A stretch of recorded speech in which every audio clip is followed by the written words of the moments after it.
Hello, and welcome to the Narrowing Path, Walking the Spiritual Walk. My name is Stephen Einstein. Thank you all for joining me again tonight as we go through and we do today's daily reading from James Allen's Daily Meditations. This, of course, will be fresh to you and fresh to me, meaning you'll get my genuine response, reactions, observations, and what I relate to about the reading. As this will be the first time that I hear it or read it right here on this podcast with y'all. So I'm looking forward to it.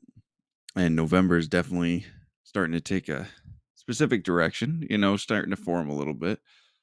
And I'm liking the way it's going. It's just such a shift that, yeah, it's taken me a couple of days to kind of get in the groove of this one. So let's see what today brings us with the daily reading. So here we go. This is November 4th reading from James Allen's Daily Meditations. He who has found meekness has found divinity. The mountain bends not to the fiercest storm, but it shields the fledgling and the lamb. And though all men tread upon it, yet it protects them, and bears them up upon its deathless bosom. Even so is it with the meek man who, though shaken and disturbed by none, yet compassionately bends to shield the lowliest creature, and, though he may be despised, lifts up all men and lovingly protects them. As glorious as the mountains in its silent might is the divine man in his silent meekness. Like its form, his loving compassion is expansive and sublime. Truly his body, like the mountain's base, is fixed in the valleys and the mists, but the summit of his being is eternally bathed in cloudless glory and lives with the silence. A meek man has realized the divine consciousness and knows himself as divine. Ooh, this one, very good, very interesting as well. I like it because it brings us to um, a word that I believe has been, well, it has been. I mean, there's many people that have talked about it recently, or at least a couple that come to my mind. I won't say many. I'll try to keep it honest here. That actually address this word of meek and how it's been, although the meaning of the word has kind of evolved over the last 100 years, or even longer than that. But how the truest version of meekness is not meaning to be spineless or weak, as it so commonly gets referred to as today. To be meek, to be almost pathetic, is what the connotation is today. But let me look up what it says about meek. I'm just going to Google it. Meek definition: quiet, gentle, and easily imposed upon.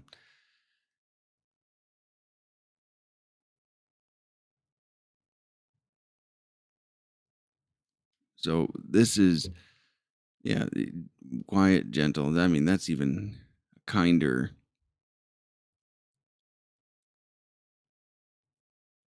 definition than I would assume would have came up. So maybe it's just my normal definition of it was skewed, to be fair. But in general, it means, yeah, easily swayed. Somebody that doesn't have um, a strength about them. But what this actually is what it actually means to me now, and what I've come to understand meek mean is, it means meekness of my own soul to allow God's soul in, right?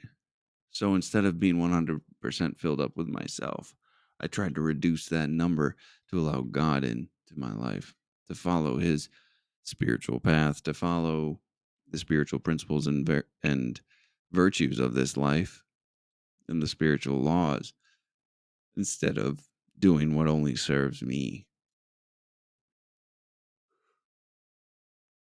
And through that process of obedience and discipline, I align with that thing. And the end line comes true. And this, I really enjoy how this opened and how it ends. The meek man has realized the divine consciousness and knows himself as divine, that we are part of God, that we have God within us to share with others.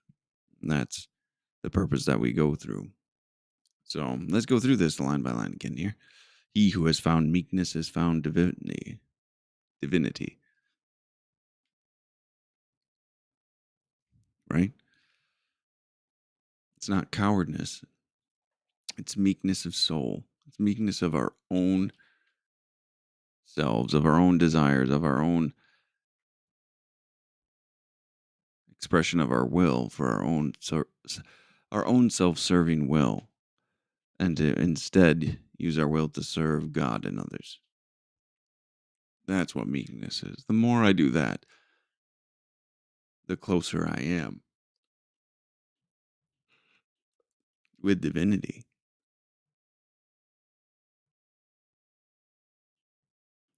It's pretty interesting to me to consider it that way, right? To be able to say,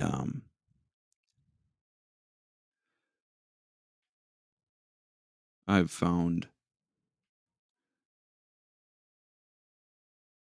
divinity through all of this, right? To find myself in a more peaceful way, I guess is a better way to say it, through trying to actually accept these principles, work these principles, and live this way of life. Now, this I like the metaphor he uses with the mountain. So the mountain bends not to the fiercest storm, but it shields the fledgling, the lamb. And though all men tread upon it, yet it protects them and bears them up upon its deathless bosom. So meekness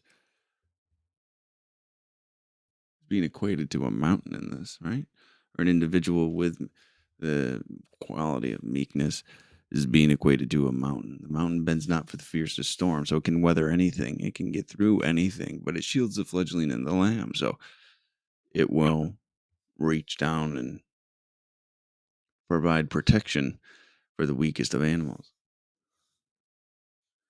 for the most fragile, maybe.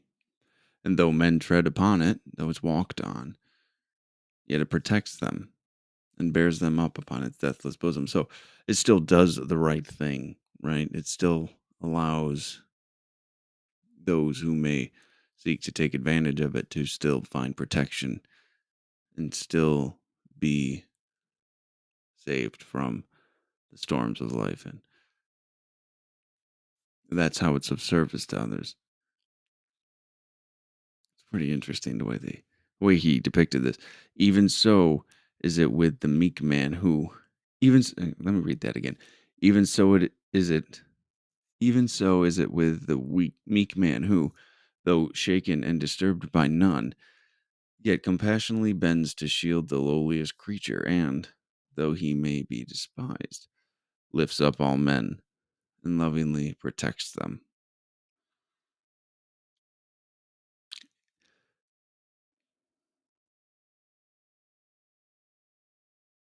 That's an awesome passage. Even so it is with the meek man who, though shaken and disturbed by none, yet compassionately bends to shield the lowliest of creatures, and, though he may be despised, lifts up all men and lovingly protects them. So, regardless of what's been done to him, he still lifts up all men and lovingly protects them. And even though nothing can affect him, he still bends to shield the lowliest creature. He still shows that level of compassion and love for these people. And though he may be despised, he lifts up all men. That's an important line there. He may be despised. People might hate him, but he still loves, still practices compassion. He doesn't let himself and his self-serving ego come out and defend himself or come to attack.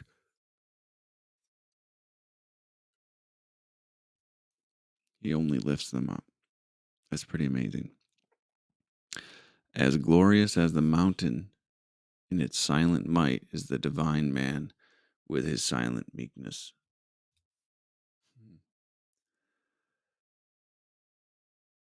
Glorious as the mountain in its silent might is the divine man in his silent meekness. Just mountain of a man, massive, strong, steadfast, unwavering.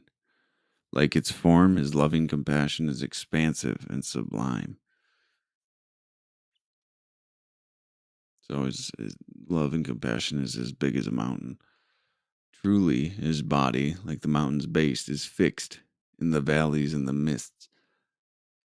But the summit of his being is eternally bathed in cloudless glory and lives in the silence. So, the silence is that divine presence. We talked about it a little bit on this. So, what they're saying here is our feet are grounded in the reality of this world with other people, and we're here and present. But we've realized the divine silence and the divine consciousness. So we function in both worlds, really, is what we're talking about here. Truly, his body, like the mountain's base, is fixed in the valleys and the mists. We're fixed in this real world, having an effect in this real world. But the summit of his being is eternally bathed in cloudless glory and lives with the silence. That's awesome. I don't think I'm doing too good of a job explaining this one, to be honest with you, but it's resonating with me still. I wish I could articulate it a little bit better. Forgive me for that today, guys. But just being this metaphor of a mountain and how it has such strength, but it shares it with all who needs it. And how vast and how wide of an influence and an impact we can have in this world, but yet living consciously with God, the God of our understanding, that source, that energy, that creative power that runs through us all. And then we end with the meek man has realized the divine consciousness and knows himself as divine. Realizes that divine spirit within us and that desire and that love and that contentment, fulfillment from doing these right things rather than just trying to serve ourselves.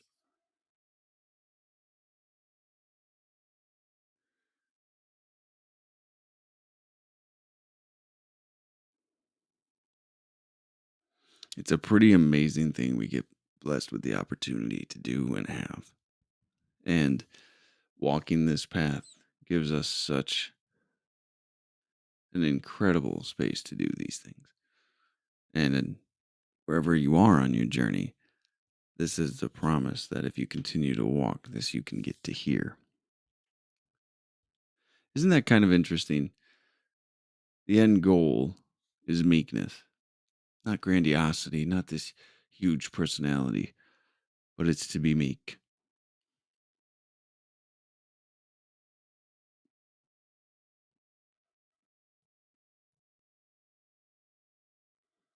It's pretty crazy when you think about it like that. So, well, all right. That's going to be it for today. Thank y'all for joining me as we go through and we continue to learn and grow with these readings. And I really appreciate everyone that's been listening too. So, we'll be jumping on again tomorrow. So, until next time, thanks.